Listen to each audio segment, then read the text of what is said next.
Anong klase dito sa Hiltik? Putang ina, magbabayad nga lang. Ang tagal-tagal pa kumilos mga tao dito. Magbabayad nga lang, ang tagal-tagal pa. Tingnan mo, asawa ko buntis o kanina pa nakaupo yan dyan. Nagugutom na kami. Ano na, Wiltik? Tangina, magbabayad naman kami. Wala naman akong dili-dili magbayad. Ay, kapila kami kanina na dito, nakapila kami. Mas silbing Wiltik to.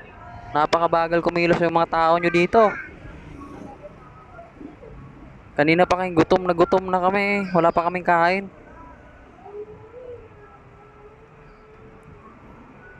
Di man lang nagsabi kung ano nangyari, oh. Tingnan, nakasilpon lang, nakatutok. Magbabayad lang kami. Kala mo, nagpa-process kami. Nagbabayad kami. Layo-layo pa ng uwian namin. Ano na, Wiltik? Lagi na lang talaga ganito. Pag nagbabayad, ang tagal-tagal. Yung mga staff nyo dito, oh,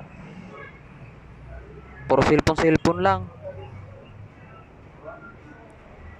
Tingin sabi, mabilis kayo. Putang ina, tagal-tagal.